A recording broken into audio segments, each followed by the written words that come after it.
H2 level 2 H ဆိုရဲ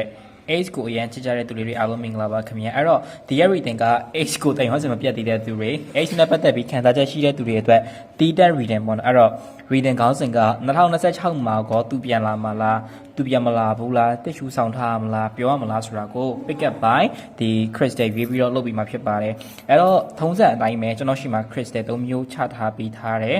ဒါလေးက fine one အတွက်ရွေးရမယ်Amethyst crystal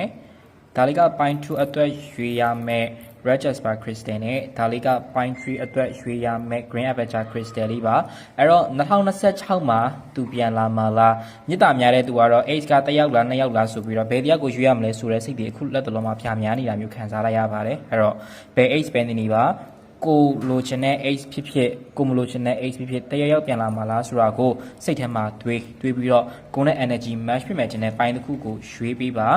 ဆိုတော့ခဏနေ reading ကိုအားလုံးဆက်ဆက်ပြန်လာခဲ့ကြပါခင်ဗျာဆိုတော့ pine one လေးတွေအားလုံးမင်္ဂလာပါ pine one လေးတွေကဒီရဲ့ amethyst crystal လေးကိုရွေးထားတာပေါ့နော်အဲ့တော့ pine one လေးအတွက်ကျွန်တော်နမိတ်နှစ်ချက်ချိုးပေးပါမယ်အဲ့တော့ empress မြင်ရတဲ့လောက်အခြေအကန်မခေတော့တဲ့ပုံစံမျိုးလေးတွေမြင်နေအခြေအကန်တော့ကောင်းလာတယ်ကောင်းပြီမဲ့လည်းအရှိမလေးဘယ်လိုပြောမလဲရီအိုင်းတစ်စင်းရှိပြီးတော့အဲ့ဒီရီအိုင်းကဘောအိုင်ဖြစ်နေတာအဘောအိုင်ထဲပြီးပြောကြီးခုံစင်မဲ့ဖိုင်ရဒီဖိုင်ဝမ်မကောင်းမလဲတိတယ်လွန်ဆန်မနာဆိုတော့မလွန်ဆန်နိုင်ဘူးနွားကြတဲ့ဆိုင်းလို့ပြောလို့ရတယ်မြင်ရတဲ့လောက်ကကျတော့ဒီ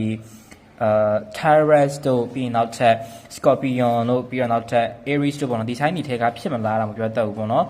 ်ကိုကိုတိုင်းကဒီဇိုင်းထဲဖြစ်ဖြစ်ဒါမှမဟုတ်လည်း H တရားဒီဇိုင်းထဲဖြစ်လိမ့်မယ်အခြေအကိုဂယူမဆိုင်ဘူးရီစားဟောင်းကစိတ်ဝင်စားဘူးဆိုပြီးတော့မတိစရနောက်ကမှာသူပြန်လာမှာလားဆိုပြီးမေးချင်နေတဲ့မေးခွန်းတွေမြင်နေရတယ်ပေါ့နော်အဲ့တော့သူက2026မှာပြန်လာမှာလားဆိုတော့ကိုကလေမြစ်တာအရင်များနေတယ်ပေါ့နော်ပြောမယ်ဆိုရင်မုံလျင်အပြစ်ချစ်လျင်ကြိုးမြတ်နေတော့တရားဆိုရဲစိတ်နဲ့လူလကာတိုင်းကိုတရားစိတ်ထားပြီးတော့လေအရင်မြစ်တာများနေတဲ့သူမျိုးတွေမြင်နေရတယ်ဒီထက်မှာကြော်လိုက်ရင်တော့ငါမှကြိုက်မဲ့လို့မရှိဘူးငါ့ကိုဘူးမှမကြိုက်ဘူးလို့ဘာလို့ကြည့်လိုက်ရင် Messenger မှာ cling တန်းစီညာပဲသူ့လောက်များရတယ်သူပဲဒါပေမဲ့မသိရင်တော့အချစ်မရှိပါဘူးဘာပြီးရီစားဟောင်းမိနိုင်ပါတယ်ပေါ့တကယ်တမ်းမမိနိုင်ဘူးကိုကိုရိုင်းကတစ်ဖက်လူပြန်လာမှာလားဆိုတော့ဒီမှာမြင်တယ်လို့ဆိုရင်အချစ်ကိုစိတ်ဝင်စားလို့ဆိုတဲ့ပုံစံပြနေပြီမဲ့တကယ်တမ်းအချစ်ဟောင်းကတက်ရင်ထဲမှာရှိပြီးသားအချစ်တက်တွေကိုကပလီးနေတဲ့ပုံစံမျိုးရှိတယ်ပလီယာဒီထဲမှာပါလိမ့်မယ်ကိုကိုကြိုက်တာတယောက်ကိုကြိုက်တာတယောက်အသက်တွေအများကြီးလာကြိုက်ပြီမဲ့ငါရီစားဟောင်းမှရီစားဟောင်းဆိုတော့ H level တွေကဒီထဲမှာအများကြီးပါတယ်ပြန်လာမှာလားဆိုတော့စိတ်တော်မကောင်းတဖူးဆိုတော့ပြန်မလာဘူးပြန်လာပလီးမှာ तू ကရီစားဟောင်းနေတယ်တော့ပြန်မလာ manipulate လာလို့မှသိလားခဏလေးကကြာရင် तू ဝင်လာလိုက်ပြန်ထွက်သွားလိုက်ဝင်လာလိုက်နဲ့အဲ့လိုပုံစံမျိုးပါပေါ့နော်ဟိုတစ္ဆာရှိလူတိုင်းကမျက်ရည်ဆိုပေမဲ့လည်းကိုကလည်းတစ္ဆာရှိမနေဘူး तू ကလည်းတစ္ဆာမရှိနေဘူးဗျအဲ့တော့ပြောမယ်ဆိုရင် तू ရောကိုရောသူ့ကိုပလီလိုက်ကိုပလီလိုက်နဲ့အချင်းချင်းလေးဟိုညှိထားသလားအောင်မရတဲ့အခြေအနေမျိုးတွေရှိတယ်ပြန်လာမလားဆိုတော့ပြန်တော့လာမယ်ဒါပေမဲ့အဲ့လိုပဲအဖက်မလုပ်လိုက်ပြန်ထွက်သွားလိုက်ပြန်လာလိုက်အဖက်လုပ်လိုက်အဖက်မလုပ်လိုက်ပြန်ထွက်သွားလိုက်ဆိုတဲ့ပုံစံမျိုးနဲ့ရှိလိမ့်မယ်လို့တော့မြင်တယ်အဲ့တော့အဲ့လို energy မျိုးရှိလား energy match ဖြစ်လားမှန်ခဲ့အောင်ပေါ့နော်ဆိုတော့ပြန်လာမလားဆိုတော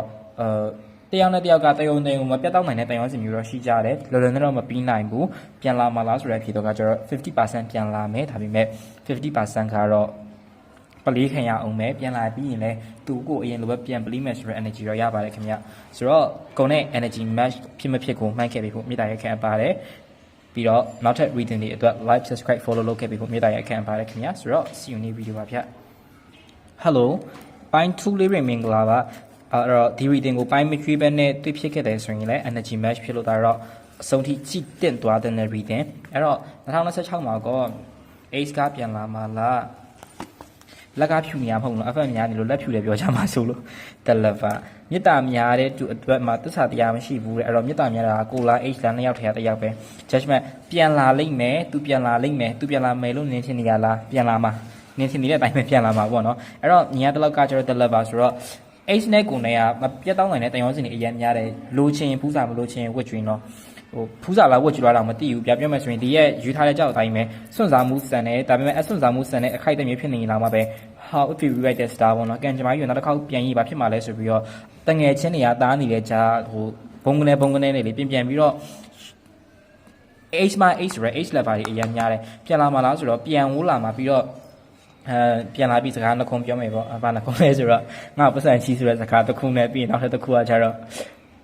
ငါမာခဲ့တာဒီဆိုတော့မှတ်ပါတယ်ပေါ့သူတို့ပြောနေချင်စကားပြန်လာတော့ပြောလိုက်မယ်အဲ့တော့ပျော်လို့ရတယ်2026မှာပြန်လာမှာပြီးတော့ကိုကလည်းသူ့လိုလိုနဲ့မမိနိုင်ဘူးစွမေးလို့တောင်ပြောလို့ရတယ်ဒီလားဟုတ်လားမဟုတ်လားဖြည့်ကြည့်စဉ်းစားကြည့် energy ကြိုက်လားမကြိုက်လားပေါ့နော်ကျွန်တော်နဲ့လေဟို တူနဲ့ကိုနဲ့ကတူတဲ့အချက်မျိုးတွေများတယ်အကြိုက်လဲတူတယ်လွန်ဆန်တာဆိုမလွန်ဆန်နိုင်ဘူးချစ်လာဆိုရင်ချစ်တယ်ပြန်လို့ချင်တာလို့ချင်တယ်ပြန်နေပြောက်လဲအဲ့လိုပဲခွန့်လွတ်ပြီးတဲ့နားလဲပြီးတဲ့အတိုင်းပဲလေဘလို့ဖြည်းဖြည်းချင်းချင်းနဲ့ရည်စက်တိလားဖွဲမိမဟုတ်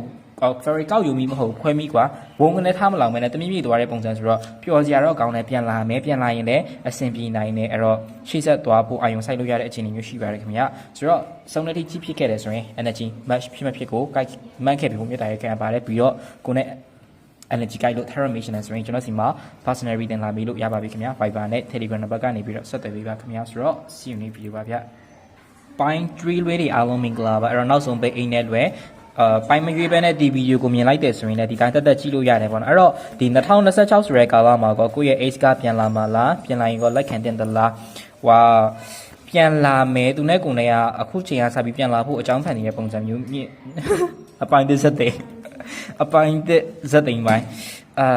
ပြောရမယ်ဆိုရင် energy ကတော့ကောင်းတော့မကောင်းတော့ပေါ့နော်သူပြန်လာနေပြီမြင်ရတဲ့လောက်လက်တလုံးမှာကိုပြန်လာနေတယ်ပြန်လာဖို့အရင်အောင်ပြနေရမျိုးလေးတွေမြင်နေဒါပေမဲ့တတဝါဆိုတော့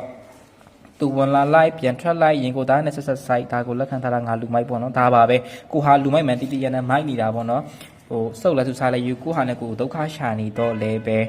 ကောင်းသလိုနဲ့မကောင်းဖြစ်နေမကောင်းသလိုနဲ့ကောင်းတယ်အဲ့လိုကမမဆောင်ဝင်ပူးနေတဲ့ energy မျိုးကြီးရနေတယ်ပြန်လာမှလားဆိုပြန်လာမှပြန်လာနေတဲ့ energy မျိုးရတယ်ပြန်လာခြင်းတဲ့ energy မျိုးလည်းရှိနေတယ်ဒါပေမဲ့လေမကြည့်ကြည့်အောင်ကောင်းတဲ့ energy ယူဒီမှာကြက်လာတဲ့ကဲအခြေအနေနဲ့ကြည့်လိုက်မယ်ဆိုရင်တော့နှစ်ယောက်ကဟိုစိတ်ခံစားချက်တွေကိုအရင်ပြီးဦးစားပေးနေတဲ့ပုံစံမျိုးတွေရှိတယ်ပြောမှဆိုရင်ပလီယာကတယောက်ပါနေတယ်သူတော်တော်ကောင်းကိုတော်တော်ကောင်းစိတ်ကနှစ်ယောက်ပြန်သွင်းမယ်ဆိုပြီးပြန်လာလိုက်တယ်ကိုပြန်သွားရလဲဖြစ်ရင်ဖြစ်မယ်ဟိုဆရာကြီးပြန်လို့ချင်တာကျမဖြတ်ခဲ့တာက